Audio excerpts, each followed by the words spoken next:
Bonjour à toutes et à tous. Aujourd'hui, on va s'attaquer à une ligne qui très souvent pose question sur la fiche de paye israélienne. Je parle bien sûr des Dmei Hafraha. On va décortiquer ça ensemble.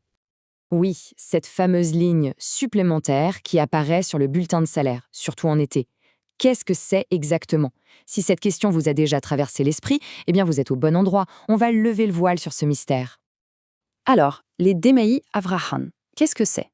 En fait, c'est très simple. C'est une allocation de convalescence. Pensez-y comme une sorte de prime de récupération annuelle, qui est obligatoire, c'est la loi. C'est un droit pour les salariés. Et l'idée, c'est d'aider à financer le repos, les vacances, bref, à recharger les batteries. Bon, maintenant qu'on sait ce que c'est, la grande question c'est comment on y a droit? Comment ça marche pour en bénéficier? Eh bien, tout commence avec une étape vraiment cruciale, le cap de la première année. Voilà la règle d'or, la base de tout. Pour être éligible, il faut avoir bouclé une année complète de travail. Et attention, chez le même employeur. C'est vraiment le point de départ incontournable. Pas de discussion là-dessus pour la première année. Oui, mais alors, on peut se poser la question, qu'est-ce qui se passe si un contrat est rompu, disons, juste avant la date anniversaire de la première année? C'est une crainte légitime et heureusement, la loi a prévu le coup pour protéger les salariés. Et là, la loi est vraiment très claire. C'est à l'employeur de prouver que le licenciement n'a pas été fait justement pour éviter de payer cette prime. La charge de la preuve est de son côté. Donc, en cas de doute, l'employé est tout à fait en droit de réclamer son dû avec son dernier salaire. Maintenant qu'on a vu qui a droit, passons aux choses sérieuses. Les chiffres. Comment est-ce qu'on calcule le montant de cette fameuse prime? Comment ça s'additionne tout ça? Et là, une super nouvelle, notamment pour les personnes qui travaillent à temps partiel. Oui, elles y ont droit aussi. Bien sûr, le paiement va être ajusté. Il est calculé au prorata, c'est-à-dire en fonction du pourcentage du temps de travail. C'est logique et surtout c'est juste. Ok, et si on complique un tout petit peu? Imaginons une personne qui a travaillé 1 an et demi. Comment ça se passe? Eh bien, c'est assez simple en fait. Pour la première année complète, on reçoit 100% de l'allocation.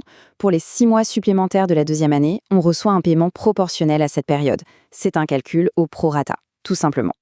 Bon, on a vu les bases. Maintenant, il faut s'intéresser aux détails, aux petites lignes du contrat si on veut.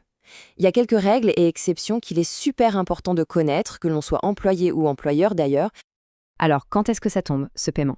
En général, il faut s'attendre à le voir arriver sur la fiche de paye d'été, quelque part entre juin et septembre. Mais attention, ce n'est pas gravé dans le marbre. Un accord différent peut tout à fait exister au sein de l'entreprise.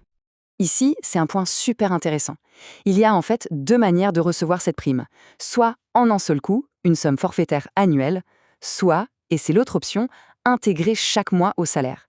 Mais alors là, point crucial, pour cette option mensuelle, il faut absolument, et j'insiste, un accord écrit et explicite entre l'employeur et l'employé.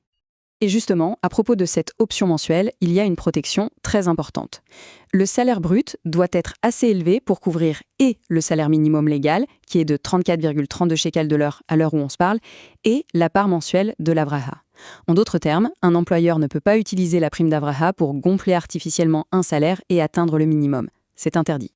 Autre cas de figure qui arrive parfois, est-ce que l'employeur peut remplacer ce paiement en argent par, disons, des vacances financées, un voyage d'entreprise? La réponse n'est pas un simple oui ou non, c'est un peu plus subtil que ça. En fait, pour que ce soit possible, il y a 2 conditions non négociables. La première, il faut l'accord de l'employé. C'est un choix, pas une obligation. Un employeur ne peut absolument pas l'imposer.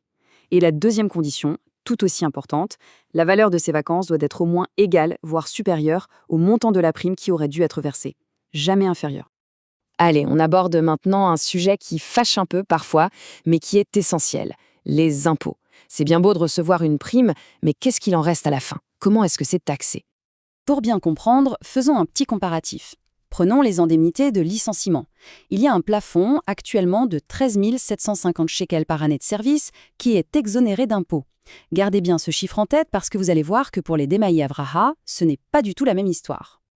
Et voilà le point crucial. Contrairement aux indemnités de départ, la prime d'Avraha, elle, est considérée comme un revenu normal, un salaire en quelque sorte. Et donc, elle est entièrement imposable. Ça veut dire qu'elle est soumise à la fois à l'impôt sur le revenu et aux cotisations sociales du bitouage le HUMI. C'est vraiment l'info à ne pas oublier pour ne pas avoir de surprise sur le net à payer.